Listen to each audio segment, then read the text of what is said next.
Hello everyone, welcome back to my channel chemistry point. आज हम start करेंगे एक नया topic that is orbital overlapping concept.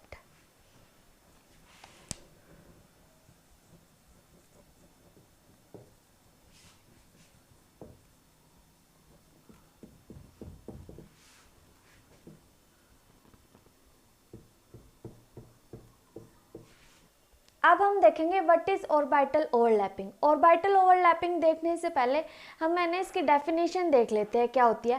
Definition क्या बोलती है, अगर मान लो हम एक मॉलिक्यूल बन रहा है तो हमें क्या चाहिए, सबसे पहले दो एटम चाहिए, वो भी मिनिमम एनर्जी स्टेट के। तो वो ऑर्बिटल क्या करेंगे, एक दूसरे के अंदर ओवरलैप करेंगे इस टाइप से। इंटरपेनिट्रेशन मतलब वो क्या करेंगे कि एक दूसरे के अंदर चली जाएगी, दैट इज नोन एज इंटरपेनिट्रेशन, जिसकी वजह से वहां पे क्या हो जाएगा, फॉर्मेशन ऑफ मॉलिक्यूल। अब यहाँ पे हम क्या देखेंगे कि यहाँ पे मॉलिक्यूल हम बना रहे हैं, फॉर्मेशन ऑफ मॉलिक्यूल हो रहा है, तो वो मॉलिक्यूल किस बेस पे बन रहा है। तो हमें क्या चाहिए, दो एटम्स चाहिए। दो एटम्स के वैलेंस शेल होंगे, वैलेंस शेल में इलेक्ट्रॉन प्रेजेंट है। तो अब वो क्या करेगा, वो इलेक्ट्रॉन, जैसे मान लो हमारे पास में यहाँ पे क्या है, एक हाइड्रोजन है, एक हाइड्रोजन यहाँ पे, हमें पता है इसके वैलेंस शेल में एक एक इलेक्ट्रॉन है। तो हमें है ना इसको किस में कन्वर्ट करना है, H2 मॉलिक्यूल के अंदर कन्वर्ट करना है। अब यहाँ पे क्या होता है कि दो हाइड्रोजन मॉलिक्यूल है मेरे पास में, दो हाइड्रोजन मॉलिक्यूल की एनर्जी क्या है, पास पास में है, जिसकी वजह से ये क्या मिनिमम एनर्जी स्टेट के अंदर स्टे कर रहे हैं। तो अब ये क्या करेंगे, पास आने के बाद में इंटरपेनिट्रेशन मतलब इस टाइप से क्या कर जाएगा, वो इसके अंदर चला जाएगा, जिसको बोल रहे हैं हम इंटरपेनिट्रेशन। ओवर पार्शियली क्या कर जाएगा, ओवरलैप कर जाएगा। अब जैसे पार्शियल इंटरपेनिट्रेशन होने के बाद में वो मॉलिक्यूल जो उनकी जो ऑर्बिटल्स है, एटॉमिक ऑर्बिटल्स है, वो क्या कर जाएंगी, ओवरलैप कर जाएगी, जिसको हम क्या बोलेंगे, atomic orbital overlapping of atomic orbitals. अब यहाँ पे ये किस में, जैसे इसमें क्या होता है, इलेक्ट्रॉन प्रेजेंट होता है। मान लो इसका अपसाइड फेस है, इसका डाउन साइड फेस है, तो इनमें से ये पेयर होने के बाद में ये कुछ हमें इस टाइप से नजर आएंगे। मतलब ये क्या हो जाएंगे, अपोजिट स्पिन्स हो जाएंगे, जो कि इसकी स्टेबिलिटी को भी इंक्रीज करेंगे। अब इसकी डेफिनेशन क्या होगी, in the formation of molecule there is a minimum energy state when two hydrogen atoms are so near that their atomic orbitals undergo partial interpenetration. जो partial merging of atomic orbitals are called overlapping of atomic orbitals, जिसमें क्या हो जाएगा, result क्या होगा, pairing of electrons हो जाएगा। I hope ये आप लोगों को क्लियर हो गया होगा। अब ऑर्बिटल ओवरलैपिंग के अंदर नेक्स्ट पॉइंट है एक्सटेंट ऑफ ओवरलैपिंग। अब ये बोल रहा है कि एक्सटेंट ऑफ ओवरलैप डिसाइड करेगी अपनी स्ट्रेंथ ऑफ बॉन्ड। जितना ज़्यादा अपना क्या होगा, ओवरलैपिंग होगी, उतना ही स्ट्रॉन्ग अपना बॉन्ड बनेगा। तो यहाँ पे ये बोल रहा है कि जैसे यहाँ पे कोवेलेंट बॉन्ड बना है, तो उसमें क्या होता है, पेयरिंग ऑफ इलेक्ट्रॉन में वो जैसे ही वैलेंस शेल के अंदर इलेक्ट्रॉन प्रेजेंट होते हैं, तो वो क्या कर लेंगे, एक पेयर बन जाएगा। पेयर बनेगा तो उनके अपोजिट स्पिन होती है, वो स्ट्रेंथ जैसे ना बोलते स्टेबल फॉर्मेशन ऑफ बॉन्ड, तो वो अपोजिट स्पिन की वजह से होगा। तो मैं एक एग्जांपल बताती हूँ आपको। अब जैसे ये मेरे पास में हाइड्रोजन है एक एटम, और ये मेरे पास में फ्लोरीन है, ठीक है। इसके वैलेंस शेल में कितना प्रेजेंट है, एक इलेक्ट्रॉन प्रेजेंट है। इसके वैलेंस शेल में 7 इलेक्ट्रॉन प्रेजेंट है, ठीक है।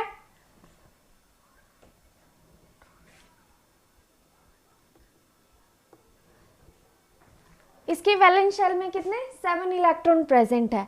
अब ये दोनों क्या करेंगे, जैसे फ्लोरीन की इलेक्ट्रॉन एक्टिविटी ज़्यादा है, जिसकी वजह से ये क्या करेगा, इसको अट्रैक्ट करेगा अपनी तरफ। जैसे ही अपनी तरफ अट्रैक्ट करेगा तो ये क्या पास पास आ जाएंगे। पास पास आने की वजह से क्या होगा,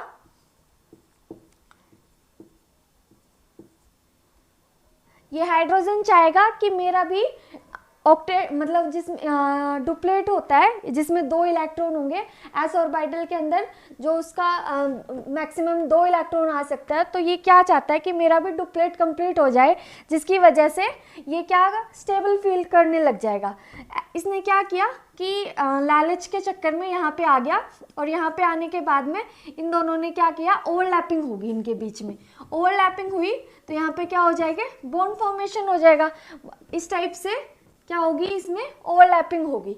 ओवरलैपिंग जैसे इसके अंदर P जो ये फ्लोरीन है, इसकी कॉन्फ़िगरेशन देखें 1s2 2s2 2p5। तो इसमें क्या देखते हैं हम, यहाँ पे P ऑर्बिटल है, जो ओवरलैपिंग हो रही है वो ये वाली तो s ऑर्बिटल थी और ये वाली मेरी p ऑर्बिटल थी, जिसमें ये क्या चाह रहा है, अपना ऑक्टेट कंप्लीट होने की वजह से यहाँ पे ओवरलैपिंग होगी। तो यहाँ पे इलेक्ट्रॉन मान लो इस अपसाइड में प्रेजेंट था, अपसाइड स्पिन थी और इसकी डाउन साइड स्पिन थी, तो ऐसे मतलब ये दोनों क्या करेंगे, यहाँ पे इस टाइप से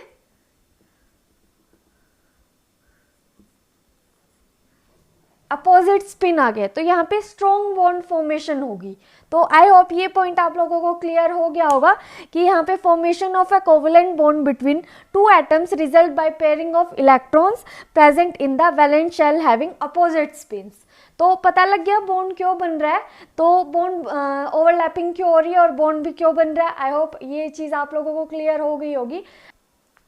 अब हमारे पास में नेक्स्ट टॉपिक आता है डायरेक्शनल प्रॉपर्टीज ऑफ बॉन्ड्स। अब हमें नहीं पता था कि ये ना जैसे मान लो CH4 है, मीथेन है, यहाँ पे इसकी टेट्राहेड्रल ही शेप क्यों होती है, 109 पे इसका एंगल स्टेबल क्यों होता है। अमोनिया है, अमोनिया यहाँ पे है ना पिरामिडल शेप में ही क्यों होता है। तो ऐसे ही H2O है, ये बेंच शेप में ही क्यों होता है। तो ये चीज़ें हमें पता नहीं थी, तो फिर यहाँ पे हमने इंट्रोड्यूस किया था valence bond theory. Valence bond theory में अब जैसे डायरेक्शनल प्रॉपर्टीज ऑफ बॉन्ड्स में क्या बताता है कि डायरेक्शनल प्रॉपर्टीज ऑफ बॉन्ड्स में क्या होता है कि अब जैसे हमें नहीं पता था किसकी क्या शेप होती है, कैसे वो फॉर्मेशन हुआ है उसका, हाँ, और डायरेक्शनल प्रॉपर्टीज क्या होगी। तो यहाँ पे मैंने इंट्रोड्यूस किया था valence bond theory. Valence bond theory ने इनकी क्या बताई, केमिकल फॉर्मेशन बताई कि कैसे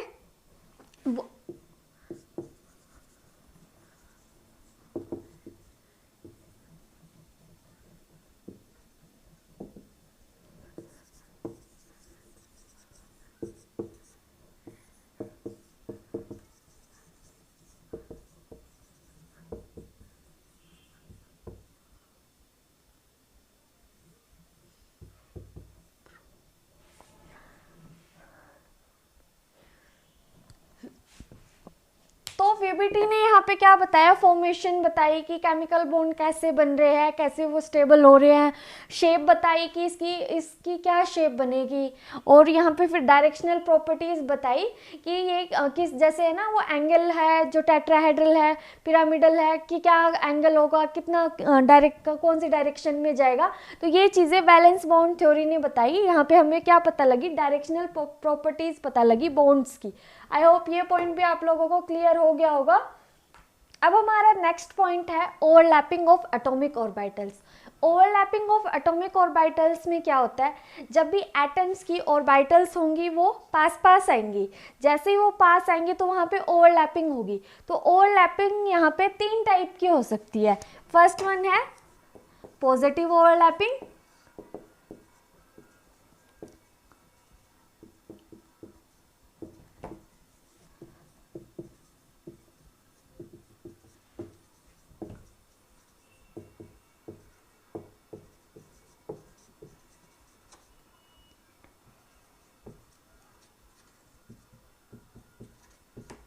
तो अब हमारे पास यहाँ पे 3 टाइप की ओवरलैपिंग होगी, क्या तो हमारी नेगेटिव या फिर पॉजिटिव या फिर जीरो ओवरलैपिंग हो सकती है।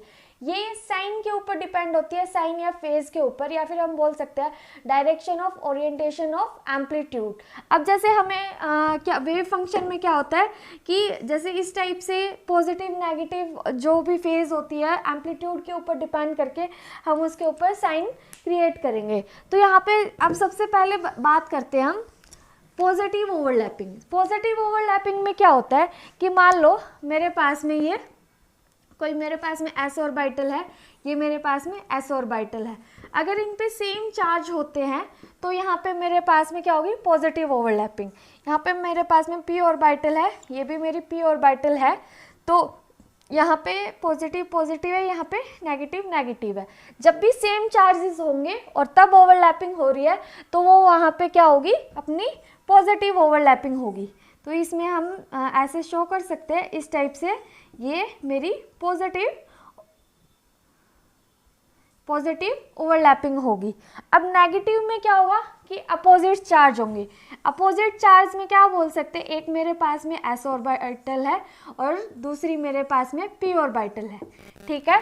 तो ऐसी ओवरलैपिंग होगी तब मैं बोल सकती हूँ नेगेटिव ओवरलैपिंग, मतलब अपोजिट चार्ज होगा तब मेरी क्या होगी, नेगेटिव ओवरलैपिंग। तो इसी के जैसे p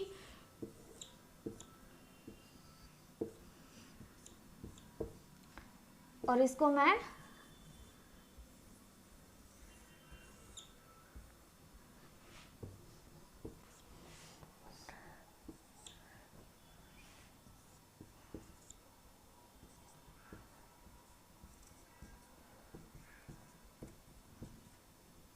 ठीक है। तो इस टाइप से ओवरलैपिंग होगी तो मैं अपोजिट होगी तो नेगेटिव, और जो सेम होगी तो उसको हम बोलेंगे पॉजिटिव। तो ये दोनों आप लोगों को क्लियर हो गया होगा। अब हम जीरो की बात करेंगे। यहाँ पे एक पॉइंट बताना भूल गई मैं, इसमें क्या होता है कि ये चार्ज के ऊपर डिपेंड नहीं होगा, ये साइन अपना किस पे डिपेंड हो रहा है कि वेव फंक्शन में जो साइन फेज है उसके ऊपर डिपेंड कर रहे हैं, ना कि चार्ज के ऊपर। जो अपना जो चार्ज होता है वो चार्ज यहाँ इसका कोई रोल नहीं है इसके अंदर, ये है फेज होता है, उसके अंदर हम जो साइन कंक्लूड होगा वही लिखेंगे। तो ये कभी आप लोग ये मत समझना कि ये चार्ज वाला साइन है, ठीक है। अब हम जीरो की बात करेंगे, जीरो ओवरलैपिंग। अब जीरो ओवरलैपिंग कुछ इस तरह से होगी। तो इसमें क्या होगा कि ओवरलैपिंग होगी बट वो उस एक्सटेंट तक नहीं होगी जितनी हमें चाहिए एक बॉन्ड फॉर्मेशन के लिए, वो वीक बॉन्ड बनेगा और यहाँ पे इस टाइप से कुछ आएगा तो हम बोल सकते हो वो जीरो ओवरलैपिंग है।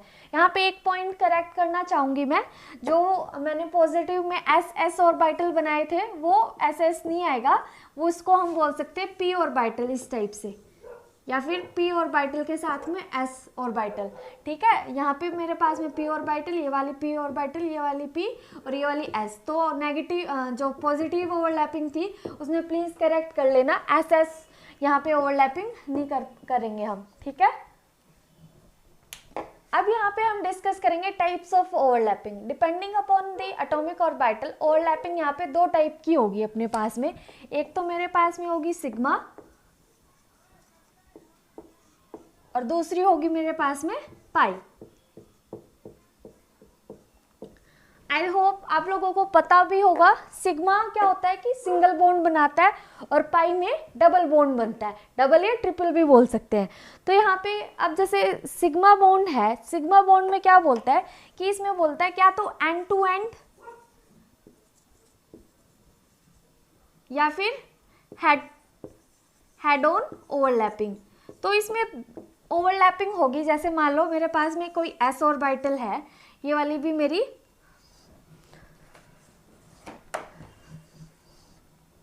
ये मेरे पास में क्या है s ऑर्बिटल, ये वाली भी मेरी s ऑर्बिटल, ठीक है। अब ये बोल रहा है हेड टू हेड या फिर एंड ऑन, इस टाइप से क्या हो जाएगा, ओवरलैप कर जाएगा। जब ये इस टाइप से ओवरलैप करेगा तो ये मेरे पास में क्या हो जाएगी, यहाँ पे मेरा सिग्मा बॉन्डिंग या फिर बोल सकते हैं कि सिंगल बॉन्ड शो करेगा। तो यहाँ पे एक तो ये हो गया। अब मान लो जैसे एक मेरे पास में s ऑर्बिटल है, दूसरा मेरे पास में p ऑर्बिटल है, ठीक है। अब ये दोनों ओवरलैप कर रहे हैं, ओवरलैप करेंगे तो इस टाइप से बनेंगे, तो ये मेरी s और ये मेरी p, तो sp हाइब्रिडाइजेशन हो जाएगी। इससे नेक्स्ट वाले टॉपिक पे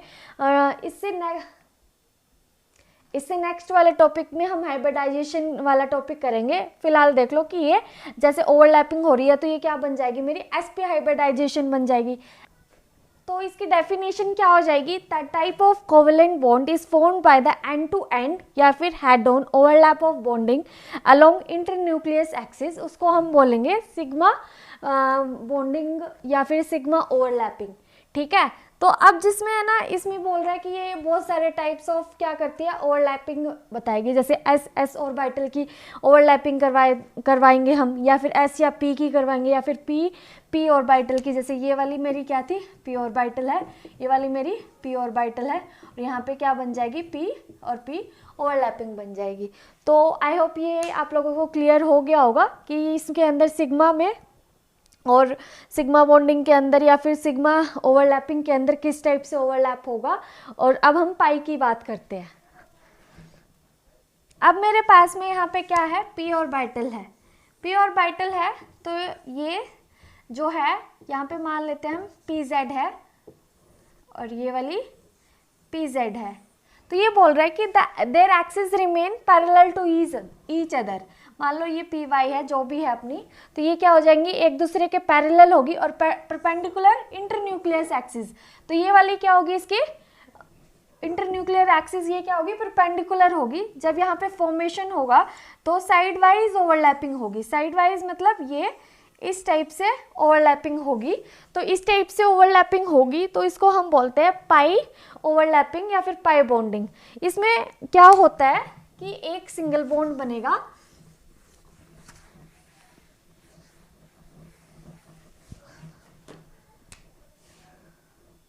अब जैसे मान लो कार्बन है, कार्बन में डबल बॉन्ड है, तो एक मेरा क्या है यहाँ पे सिग्मा बॉन्ड है, दूसरा मेरा पाई बॉन्ड है। तो इसमें ये बोल रहा है कि यहाँ पे 2 सोसर कंटेन करता है, कंसिस्ट ऑफ 2 सोसर। तो मैं इसको कैसे शो कर सकती हूँ, तो मैं इसको कैसे शो कर सकती हूँ,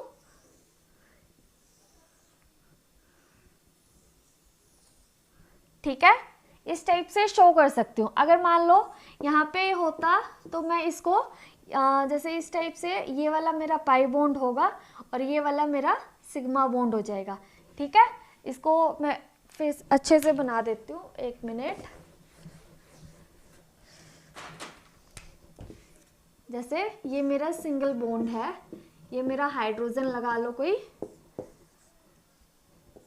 ये वाला भी हाइड्रोजन। तो इसमें यहाँ पे क्या होता है, ये एक पी ऑर्बिटल है मेरी, ये वाली भी मेरी एक पी ऑर्बिटल है, यहाँ पे भी एक पी ऑर्बिटल थी। यहाँ पे ओवरलैपिंग से एक तो सिग्मा बॉन्ड बन गया इनके बीच में, ये वाला क्या बन गया मेरा सिग्मा बॉन्ड बन गया। और यहाँ पे ये क्या करेगा, ये वाली साइड वाइज ओवरलैपिंग होगी, साइड वाइज ओवरलैपिंग होगी तो ये मेरा पाई बॉन्ड बनाएगा। तो पाई बॉन्ड पता लग गया कैसे बनता है कि यहाँ पे जैसे है ना, जो सेंटर वाली मतलब जो कॉन्फ़िगरेशन देखे 1s2 2s2 2p2 6 हो गए ना, तो 2p2 की यहाँ पे इस टाइप से इसकी कॉन्फ़िगरेशन के हिसाब से एक सिग्मा बॉन्ड बनेगा, एक पाई बॉन्ड बनेगा अपना, तो इस टाइप से बनेगा। तो आपको पता लग गया पाई बॉन्ड कैसे बनता है। आज के लिए बस इतना ही। आज हमने किया व्हाट इज़ ओवरलैपिंग कंसेप्ट, उसकी डायरेक्शनल प्रॉपर्टीज़ देखी हमने, फिर उसकी क्लासिफिकेशन देखी, और एक पॉजिटिव नेगेटिव ओवरलैपिंग ऑर्बिटल और ओवरलैपिंग कंसेप्ट था वो भी देखा। तो आज के लिए बस इतना ही करेंगे हम। If you like my video please subscribe my channel and share also. Thank you.